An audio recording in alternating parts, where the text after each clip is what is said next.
Hello and welcome to the RevOps Show. I have to tell you, Doug gets so into the topic today that at one point he forgets what question he was even answering.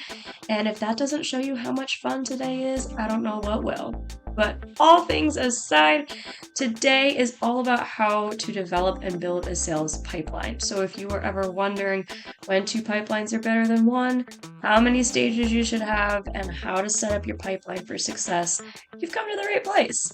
With all of that in mind, let's get ready to RevOps.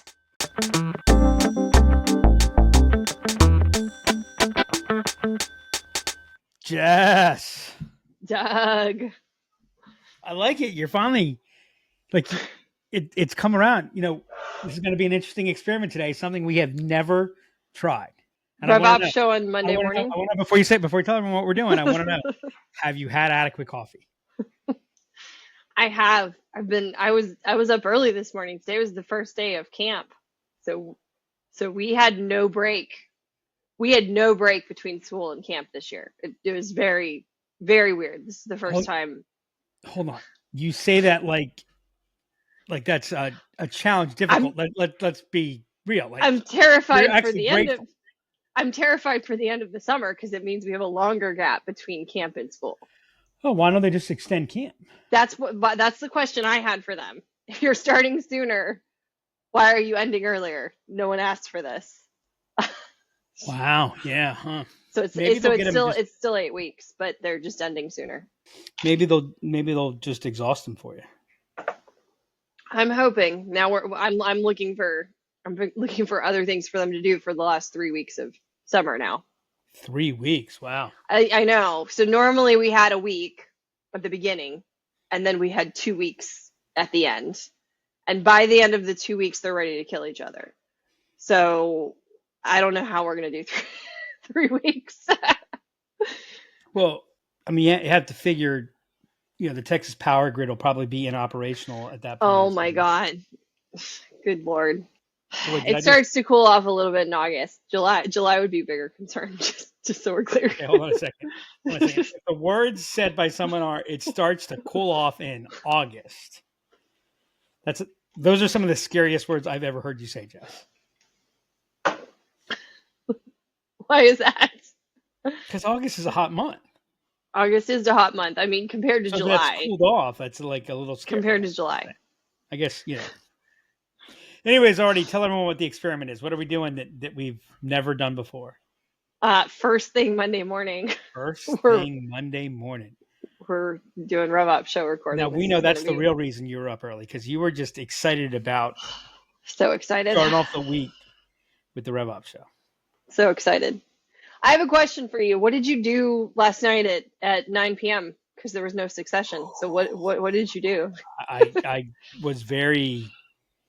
was uncomfortable. I was confused. And there was no John Oliver to help calm you down a little bit because the writer's strike is going on. So I'll tell you. So I typically watch. I'm too old to watch John Oliver when he actually comes on. So I always watch him on Monday. It's like the first 2 or 3 weeks, I'm like, man, what? He didn't say anything about taking a break, and then I'm like, oh yeah, the writer's strike. Did you hear? Speaking of the writer's strike, Deadpool 3 is supposed to be like the first movie starting production post writer's strike. Oh, I didn't realize that. And Ryan Reynolds is a member of Screen Actors Guild. I'm sorry, he's a member of the screenwriters of the Writers Guild. Sorry, he's of course actor, but he's also a writer, and he is a writer on Deadpool. And so the question comes up, and it's actually a legal question. I read a really interesting article about this. Is he allowed to improv? Because he always improvs. Oh, because he's writing while he improvs. Man. So it's like this question of, is it an act of writing? Now, if he were an actor who did no writing, was not a member of the Writers Guild and improv, apparently that would be okay. Because that would just be an actor. So it's a question of, so messed up. How about that? How's that for? That's fascinating. Interesting. Yeah. Who would have thought that would have been, when Green Lantern came out, Do you remember Green Lantern? I do. Did, Unfortunately. Did you ever think you'd see the day that Ryan Reynolds would be Ryan Reynolds after that? So I didn't think I would ever see another iteration of Deadpool after the first one that he did in the Wolverine movie. Right. So I've never seen that, actually. Oh, that was bad. He was good in the first part of the movie, but then he can't talk for the second half of the movie, which totally defeats the purpose of Deadpool. Yeah. They sew his mouth shut because he's so annoying. But then he can't talk, so then he's not really Deadpool anymore. He's just a guy with swords. So as I understand it, Ryan Reynolds has really two things going for him. Mm-hmm. He's an attractive man. Yes, he is. And he's very witty in his repartee. Yep. So you're just going to ruin those two things. And so you're going to sew up his mouth so he can't talk, and he's going to wear a full costume so you can't actually. Yeah. Well, so he didn't have a full costume. You could see his face, but they basically covered him with prosthetics on his whole face. So it was really weird, Doug. So they didn't even have he didn't even wear his mask. Had he gone through the whole? So I don't know the whole story of Deadpool. They didn't do the whole. They didn't do the whole origin story. It was totally different. It was bad. It by all accounts, the movie was awful. Is that why he and Hugh Jackman don't like each other? No, that shtick's been going on way longer. I know. I think they may like each other. I think they may be friends. I think. You think? Maybe. I think they might be putting us all on. So, what are we talking about today, Jess? I want to talk about how to develop and build a pipeline, a sales pipeline. So do I. Can someone please build us a sales? Oh, you mean the back end? No. The design of the pipeline that's in the CRM. Yes. Yes. I thought you meant like actually have some people go out and create some opportunities. You'd like somebody to do that here? I would. You've been getting too comfortable. Oh, okay. We need to accelerate growth again. We need to do that, just not too much. Not too much. What do you think? We'll add 10,000 client seats over the next 45 days. Oh my God. You're trying to give me a panic attack. That's one of the great lines from Succession, by the way. Which line? I'm having a panic attack right now. Oh. Carl, when he was testifying in DC. Oh. You're not be able to tell, but I'm having a panic attack right now. I don't remember that. Got to go back to season 2. So actually, you know what I've decided to do, Jess? Rewatch Succession. I am actually gonna. I'm not doing it right now. So what did I never told you what I actually did at 9:00. I'm watching the final 10 episodes of Manifest. Oh, okay. I haven't watched that. That's on my list. Alrighty. Going back to Pipeline though, which has nothing to do with Succession. Or Manifest for that matter. Or Manifest. So I think I want to start with when are 2 pipelines better than 1 when doing sales pipelines? But why don't we frame it up a little bit by just kind of talking about what is the purpose of a pipeline, why pipeline? Okay. What is the purpose of a pipeline? Why a pipeline? That's a great question, Jess. So when you talk about your pipeline, and we should, as I'm getting ready to answer the question, I realize, what would you say, Jess, of the moderate to large deals? So let's take out small biz, if you will. I think like 30, maybe about 30% of the implementations we've done are companies that aren't actually doing any, they're not even thinking pipeline. Like there's no pipeline equivalent. There's no deals or opportunities component. There's no pipeline component. Yeah, I think that's right. So, it supports, the reason I bring this up is it supports one of the challenges I think we deal with as we live in this echo chamber. I remember the first time we had somebody that was like, we were working with the sales organization and they were complaining about the deals object. And if you remember, I thought, well, they must, they're used to Salesforce and, they just have to understand that the deals object is just the opportunities object. Right. Right. And then it was like, no. They just like, what's this deal thing? Yeah. And so what a pipeline is, a pipeline is designed to show to be able to manage and track the progression of your sales journey, right? So if you think about, we talk a lot about the customer acquisition journey, we talk a lot about the customer journey.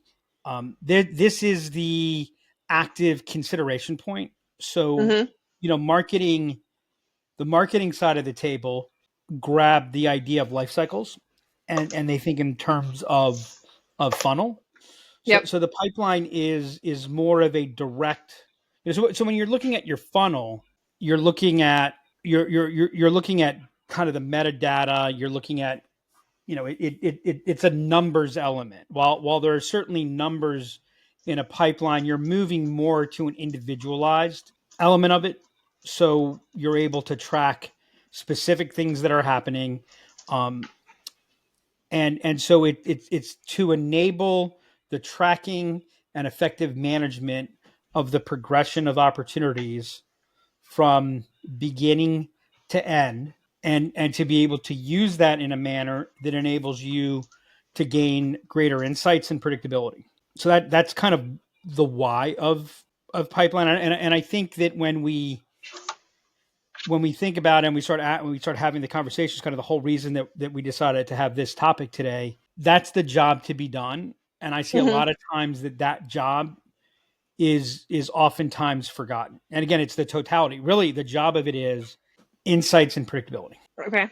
So keeping that in mind, insights and predictability, how do you go about choosing your stages of your pipeline? I'm actually going to go to a different place than multiple pipelines first. How do you go about? I had a whole good answer to your one or two pipelines better than one. Well, I want to start with how do you go about the answer stages first, right? Let me just give you the answer first. When two pipelines provide greater insights and predictability than one does. Okay. When are two pipelines better than one? Yeah. When two pipelines, so you get it? Yeah, I get it. That is an accurate answer and completely useless. Yep. It's my specialty. It is. Accuracy. You excel at that. I do. So how do you go about completely off your game? You have. I'm trying to get it back, and you keep Monday trying morning, to baby. Let's go. Yep. So how do you go about picking your stages for your pipeline? This is where system design and process management is crucial, and this is probably the area where I see the vast majority of mistakes. And the danger of these mistakes is what we're going to talk about is going to sound very semantical. And this is where the job to be done goes off. So you take a look at the journey you're tracking. So what is the sale that you're making? Now, I tend to be a believer that the customer journey, especially in a higher consideration purchase, there's more than one sale being made. And so I'm a believer that, if I look at a pipeline, I know I'm giving away a little bit of the answer on how many pipelines, but I kind of look at them as production lines. What's the beginning of the production line? What's the end of the production line? When is that production line's job done? And then what is the progression on, it is a journey. So if I'm going to go back to, I know I haven't said it today, but I've said this on many other of our episodes. I'm going to refer to a sailing metaphor here, right? If I'm sailing from Annapolis to Barcelona, I'm not just going to go from Annapolis to Barcelona. I'm going to identify waypoints. Now, and so if you think about each waypoint, that is a stage in the pipeline. Now, you'll notice when you have a journey crafted on such an expedition, your first stage is not first unleashing of mainsail. Right. It, like when I say that, it sounds pretty ridiculous. Right. Yet, no offense to everybody out there, how many of you have an early stage of your pipeline first meeting? Yeah. Right. How many you have as a stage in your pipeline demo? Yep. Right. And so what you're looking at are key milestones, elements that have exit criteria. So like one of the problems with demo is, the exit criteria for demo is, demo. Right. I'm actually analyzing a sales team right now, a sales organization right now, and I can tell you, I mean, they're not on track for their numbers. And I'm looking at it, and my initial, before I got a chance to see the metrics to really get into it, what I heard, I'm like, okay, well, there has to be an element where they're not getting enough at bats, they're not getting enough of those first meetings, et cetera, just because of how far off they appear to be. When I got into it, I found, they're either setting meetings with really, really bad fits, which by the way has, there's a prescription for that. But what my sense is, having looked at the data, is they're not building the consideration. They're going right into sale mode. And one of the reasons for this is demos earlier in their pipeline. So if it says demo, then I'm going to go demo. As opposed to what needs to happen that builds, that enables us to build on.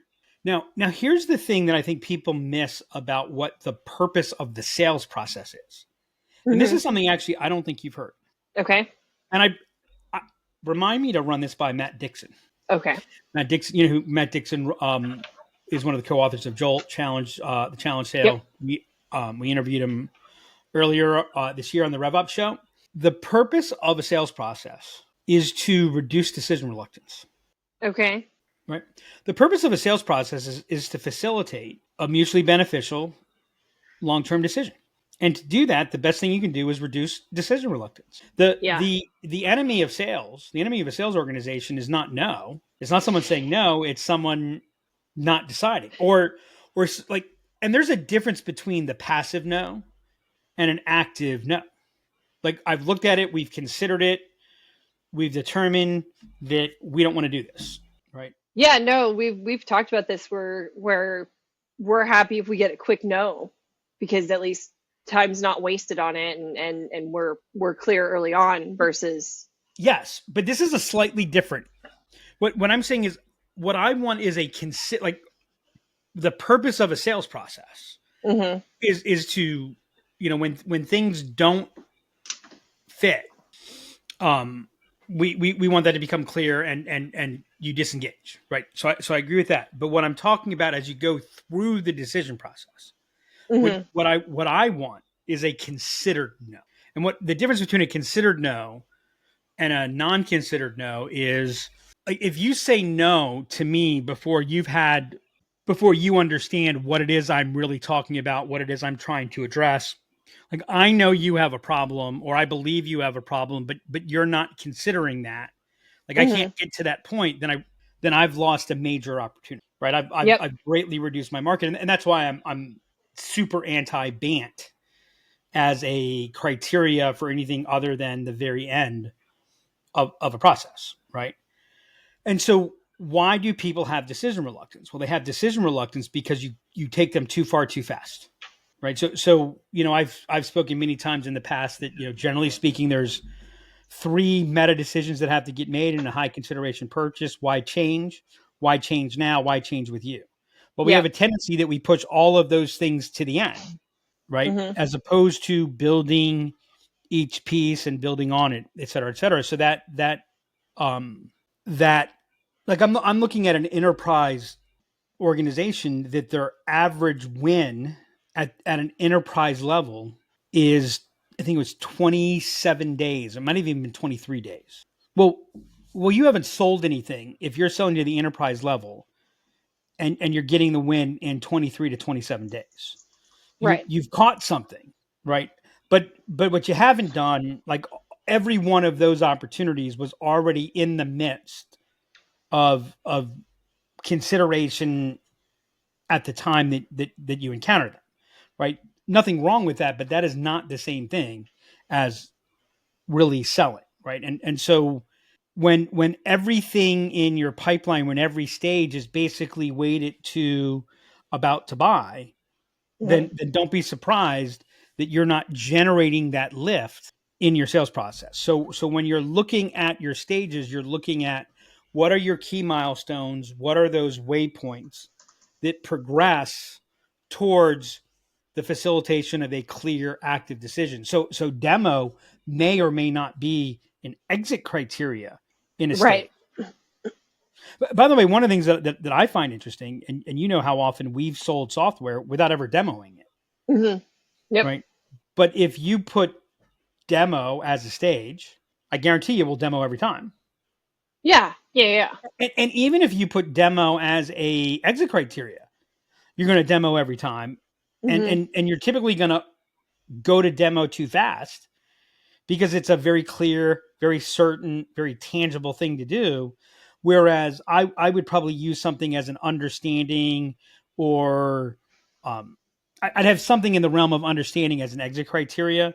And one of the plays in that understanding, and it would probably be a very common play if I'm selling software, would be demo. But the point, the purpose, the goal, the objective is not to demo. The goal is to ensure that there's understanding. That makes sense.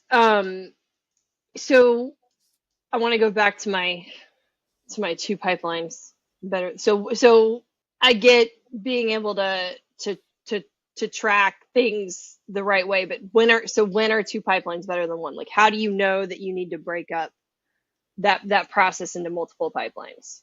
You've got 2 parts. I would say there's 2 parts to it, maybe 3. When you start losing the signal, a good pipeline has a very high signal to noise ratio. So if the signal to noise ratio starts decreasing, that's a sign that you want to that an additional pipeline, whether that's 2, 3, or 17. Mm-hmm. Yep. Now this does.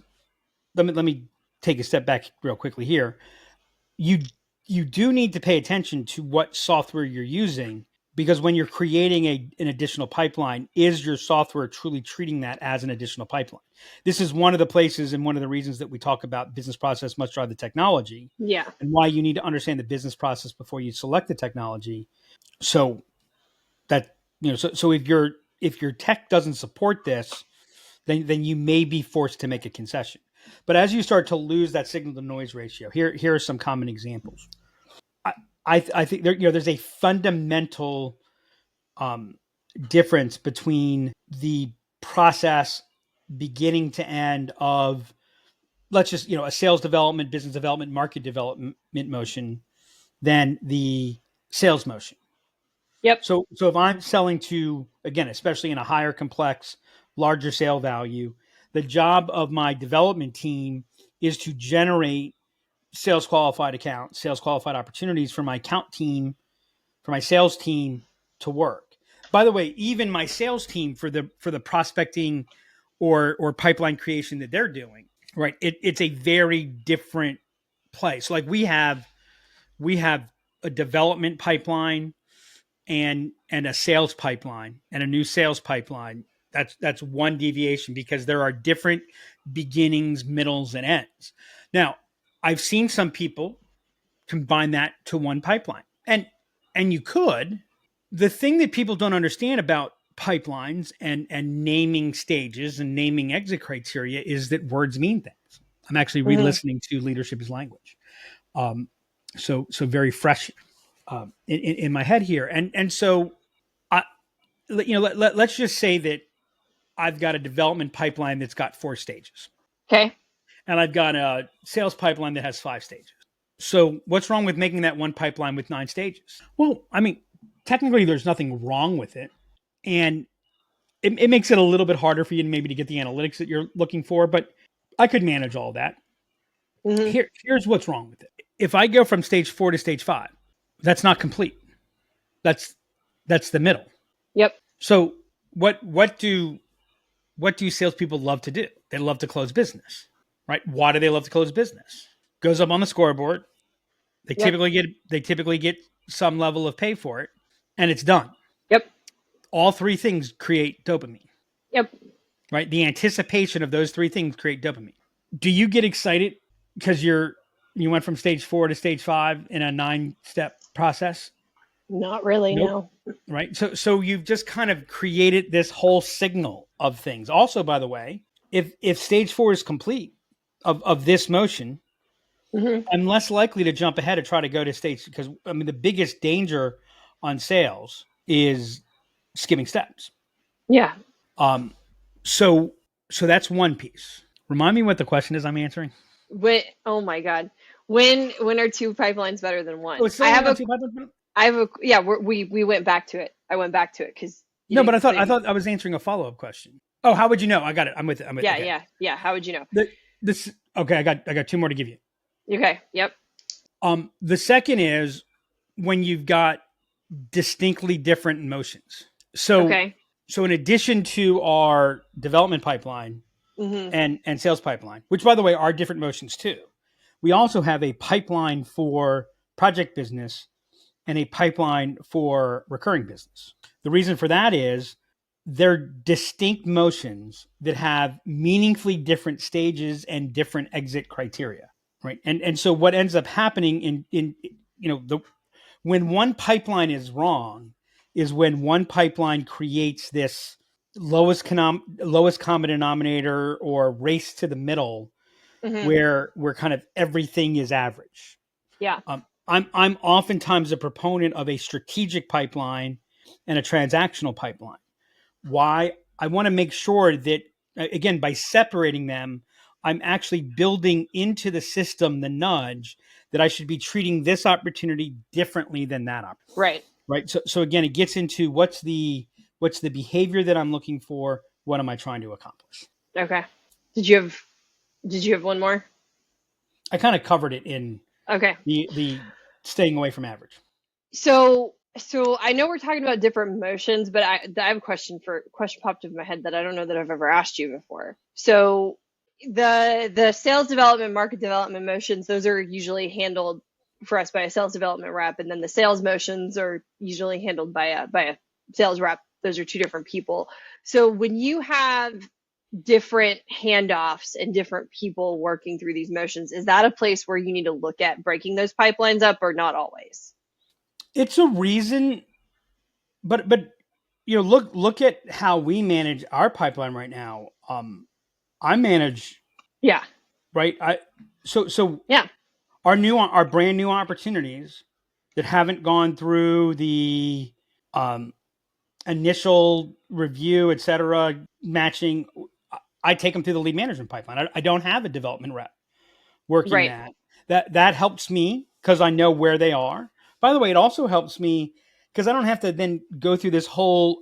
I'm able to generate a much better insight, because if I put all of that into a pipeline, one of the things that we've noticed this year is that our early stage demand, so our development pipeline, we've seen as opportunities are coming into there, deal quality has dropped.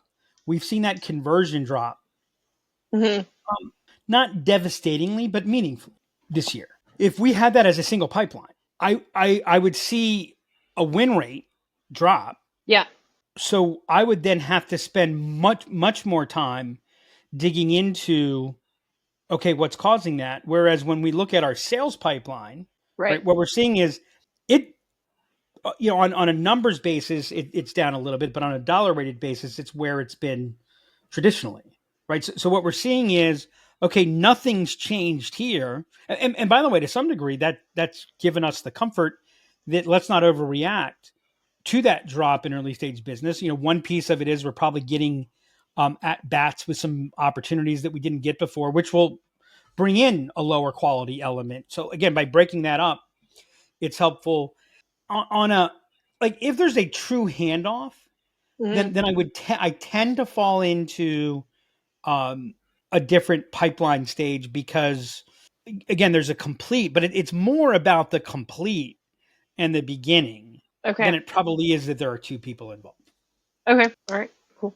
If I were to watch a relay team, one of the things that we would analyze very, very closely is the handoff, is the baton handoff, or the, as one. So, and so by having those as two pipelines, I can actually see what's happening there much more easily.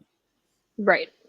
That makes sense. All right. So as you're putting your pipeline or pipelines together, as you're putting your stages together, how do you make sure that it's set up to get the right reporting you need, the right forecasting you need? Like, what are the considerations you need to take there, thinking long term, making sure you're able to track the things you need to track? So I think in a lot of ways, I think the stages, Mm-hmm. the names of the stages, and exit criteria are probably the three most important things in pipeline design. Okay. The interesting thing is pipelines are talked about all the time as being key to forecasting. Mm-hmm. I think that's bullshit. I think that's some of the worst advice that I think that's why so many people suck at forecasting. Why is that bullshit? Because it's not true, Jess. Because it's not true. Wow. Great. Thanks. Super helpful. The theory of pipeline forecasting is that probability of sale increases at each stage. Mm-hmm. To the degree that that's true, it's at best a correlation. It also counteracts the idea of you miss 100% of the shots you don't take. And it also counteracts the idea of pipeline coverage and how people obsess about their pipeline coverage and they get measured on it, and how often pipeline metrics get used against sales reps, not for sales reps. So for example, we have a proposal out. Mm-hmm. I don't think they're going to do it. I think that they're going to consider us to be too expensive. Okay. I really do. So by the way, I have not put full effort into it. Mm-hmm. I've attempted to, for lack of a better word, disqualify on that, Mm-hmm. but they haven't fully bit. Now I could do a whole budget and resource play. Right. The Mm-hmm. problem is that would take more time Mm-hmm. than if I just put the proposal together. What's more is I don't think that they have the full knowledge, because again, this wasn't something that A, they're not big enough, and B, this wasn't something that was quote unquote allocated for. They become aware, the problem is big enough. I just don't think that they're going to say yes. Mm-hmm. I've got another opportunity. Actually, it's not even in the sales pipeline right now. It's in the lead management pipeline. It's in our development pipeline. We've had a conversation, a couple more things that have to get done before they become bona fide, meet our criteria to go into that. I think that there's easily more than a 50% chance that they're going to buy. And I'd even, if I was being optimistic, I would say we've got a 2 in 3 chance. Like I think this is a really good, strong opportunity. Yep. Right. Well, if I use pipeline for forecasting, the really good opportunity is showing a 5% chance. Mm-hmm. And the really bad opportunity is showing, I know some people say there's never more than a 50% chance. I understand why they say that. The problem is that's not really true. There's a point where it does go above that. Right. I think we go there too quickly. Sure. But what drives probability are certain criteria, certain profile criteria, decision criteria, problem criteria, not necessarily progression. By the way, we've all had many opportunities that stay in our last stage, which is high probability, longer than, and we know they have less of a chance of closing than something that just came in yesterday that we're like, boom, yes, this hits, etc. So like all of those things, that progression, that move towards, are they going to make a decision? Are we covering those things that make a decision? That's a different thing from forecasting. So forecasting is, especially forecasting from a sales perspective, forecasting is very deal specific. Mm-hmm. And then the other element that I think is a huge mistake is we have this whole idea of what's the close date? Like we're going to predict the date by which. So from a forecast, now I do use that date, but I use it for a different reason. I use it more to manage progression and when are we checking in? When does the play have to change? Right. but what I use from a forecasting standpoint is more of a, are you predicting this to finish in the next X period of time? So we use 90 days. Okay. Right. So we're using a forecast confidence number and a time and a next 90 days. So it's not, by the way, I have not some pipeline and stage specific. Yeah. So stages are irrelevant. Yep. Now again, there's a correlation that says by the time you get to the last stage, the nature of your, like, there's this horrible stat that shows a pitcher's ERA or batting average against first time through the order, second time through the order. Yeah. And the second time through the order is almost always lower than the first time through the order. Yep. And the reason is, if you're having a bad night, if you're not on tonight, you're not going to see them the second time through the order. Right. So by definition, to get to the second time through the order, you're not having a shitty night. Right. And so there's an element of that. And so where that number has some degree of validity, where it comes from, where it may not be bullshit, is if I'm IBM and I'm looking at I'm looking at thousands and thousands of opportunities, then yes, the opportunities in the last stage are going to have a higher probability than the opportunities in the first stage. But that's the only thing that you're getting right there is the outcome. You're not getting the input right. Right. And if you don't have, and if your numbers aren't large enough, then your variance kills you. Yep. All right, cool. That makes sense. So let's say you've gone through an exercise to define your stages, your pipelines. What's the right way to roll that out with the sales team? How do you roll that out with the sales team to get understanding, adoption, utilization, all those things? Can we do a question that you skip? Yeah, sure. How many stages are too many in a pipeline? Oh, yeah. How many stages are too many in a pipeline? Is there a follow-up question to that, to how many stages are too few? Yeah. I mean, that would be the inference. Yes. A good pipeline has 5 to 7 stages. Why 5 to 7? It's like 14 holes of golf, because 9's not enough and 18 is too many. Oh my gosh. I'm going to start a chain of 14-hole golf courses. Oh my God. I could go down to 4.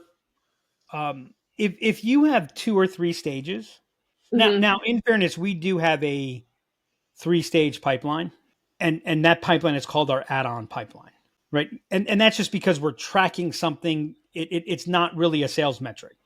If what you have is open, closed, and I actually heard someone who said, their preferred pipeline is early stage, late stage. Yeah. Well, by the way, they have at least 3 stages, because there's early stage, late stage, and closed. And I'm sure they have closed won and closed lost. So if you have fewer than 3 or 4 segments to the process, you're probably not looking at it meaningfully enough to get the signal and the insight that you want from it. Your steps are too large. And if you go above 7, by the way, so let me say 4 to 7. Because I'm going to call closed won, closed lost 1 stage. And I tend to think that by definition, you have 3 stages. You have the meet stage, you have the connect stage, and you have the propose stage, and then win or loss. That puts you at 4 right there. Yep. Right. If you're less than that, then all you're doing is you've kind of got a tick sheet. Right. You're not really going to get any insights from it. You're not going to get performance insights from that. Now, by the way, if you're a 1-person sales organization, if you're, an individual consultant, if you're the rainmaker, that might be all you need. You're not looking for performance insights. You're not looking for that optimization, et cetera. When you get above 7, you're now, I would challenge, are you maybe, like, would you be better off with 2 pipelines? Are you combining motions? Are you combining things? Like, I saw somebody that has 11 stages. Like, okay, what do you do with 11 stages? How do you Right. You're so minute. Now some people go to that because they're using that to be able to, well, I want to know where my, in solution design, I want to know where this stands. Here what's happening. Like we'll use a ticket pipeline sometimes. So let's say 3 things have to happen in this stage. That's where I would use probably properties or even lead status or opportunity status as something to be able to get that signal. When you start breaking it above, like I said, once it starts going above 7, you're so in the weeds, you can't see the forest anymore. Yep. So how do you launch it? So I don't think you ever launch a new pipeline. No, I think you may launch a new process. Okay, that's fair. You see, Jess, at Lyft, we live by Prime Directive. But by the way, that's how you do it. Yeah. No, that's spot on. How you do it. Is you talk about let's define the journey. Let's define the sales journey, the buying journey. By the way, and that's how I would do it. I would say let's look at the sales journey. Let's look at the buying journey. Let's see where these things, where are the inflection points? Where do they connect? Yeah. And by the way, going back to how many stages, when I'm in stage 1 versus stage 2, there's a distinctly different set of plays. There's a different psychology. There's a different motion, right? It's like when I coached college baseball, we had segment 1, segment 2, segment 3, the early innings, the middle innings, the late innings. We had a different goal for each. So like early innings take lots of risk. But we would both take lots of risk or be really conservative because the goal was get the lead. In a 7-inning game, by the end of the 2nd inning, we wanted to have the lead. In a 9-inning game, it was by the end of the 3rd inning. So if we needed to bunt somebody over, we'd bunt somebody over. But also if our runner, if it was if there was am I going to stretch a single into a double? Then the middle 3, the middle innings, we wanted to, it depended upon where were we in the game, but that's where we would want to expand the lead. And then the late innings was dependent upon if we're in the lead, then we're going to defend the lead. We're going to look to get 1 run, 2 runs. If we're behind, then we want to score a bunch of runs, right? And so it would drive different motions. We thought about things differently. The same thing is true in a pipeline. If that stage doesn't indicate that there's now a different objective, there's a different point, then that's probably not a stage. But if you don't have, like I said, 4 to 7 of those movements, then you're probably not breaking down that buyer seller alignment the way you need to. All right, that makes sense.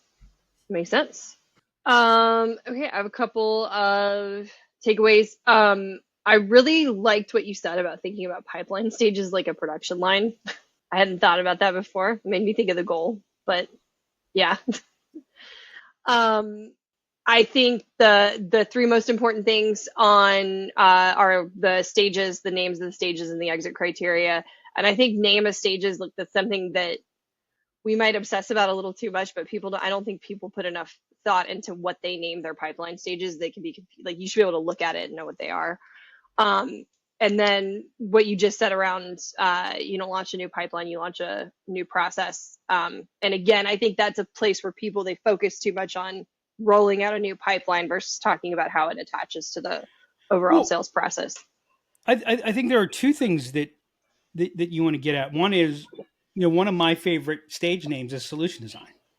And it's the one that we get the most resistance to. Yeah. Because we don't really think that way here. That's not really what we talk. It's like, right, there's no better way to get you to start thinking that way than to name the stage that. Yeah. Right. What was and then the other thing is, it's not just what you talked about as you don't roll out a pipeline, you roll out the process.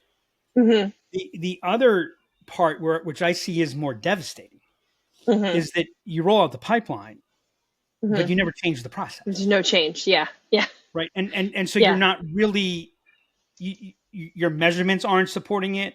How many proposals you got this week? Yeah. We added we need to get better at needs assessment. How many proposals did you get this week? Right. Yep. Alrighty. Cool. Well, this was fun. So how did the experiment turn out, Jess? I thought it was actually good. I think we should do this first thing Monday morning every week. Every week, you got it. Let's do it. Start off the week with the RevOps Show. I think we should do it first thing Monday and last thing Friday. That is what is happening this week. It is. In fact, if everything pans out the way we want it to. Last words. Exactly. Until Friday, Jess. Thanks, everybody. And that's a wrap on this episode of the RevOps Show.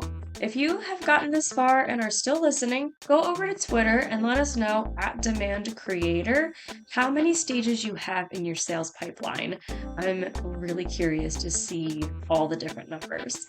If you enjoyed this episode, please make sure to go subscribe on Spotify and Apple Podcasts or wherever you listen to us. Leave us a review and share the episode. If you have any questions you would like to ask Doug or Jess about your own sales pipeline, email me at hannah@liftenablement.com or hit us up on Twitter @DemandCreator. Until next time, remember, can't solve your upstream problems downstream.